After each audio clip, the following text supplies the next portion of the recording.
आठ भाइयों की कहानी। ओडिशा के एक छोटे से गांव में आठ भाई रहते थे।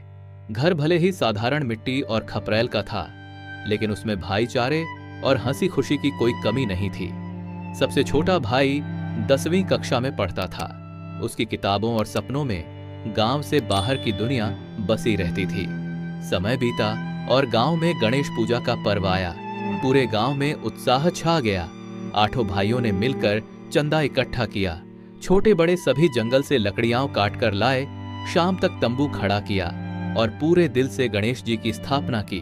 ढोल नगाड़ों की गूंज और बच्चों की हंसी से पूरा गांव महक उठा। पूजा धूमधाम से हुई और सबने मिलकर भगवान गणेश से सुख शांति और तरक्की की प्रार्थना की। कुछ दिनों बाद परंपरा के अनुसार गणेश जी का विसर्जन भी कर दिया गया। फिर जिंदगी अपने ढर्रे पर लौट आई। बड़े भाई रोजी रोटी के लिए गांव छोड़कर बाहर चले गए। घर में अब केवल दो छोटे भाई ही रह गए थे।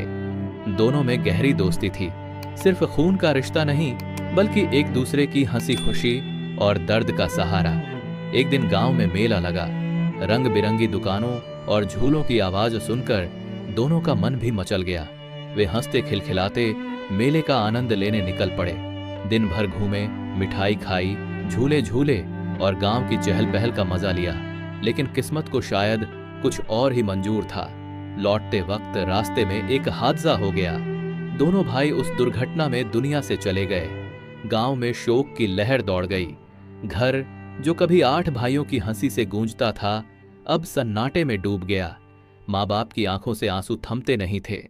लोगों को विश्वास ही नहीं हो रहा था कि अभी कुछ दिन पहले जो भाई गणेश पूजा में सबसे आगे थे, वही अब हमेशा के लिए बिछुड़ गए। लेकिन गांव वालों के दिलों में उनकी यादें हमेशा जिंदा रहीं। उनकी हंसी, उनका मिलनसार स्वभाव और वो गणेश पूजा की धूमधाम सब स्मृतियों में बस गया। आठ भाइयों की यह कहानी इस बात की याद दिलाती है कि जीवन कितना अनिश्चित है। खुशियों और दुखों का सिलसिला चलता रहता है, लेकिन इंसान के कर्म और यादें हमेशा जीवित रहती हैं।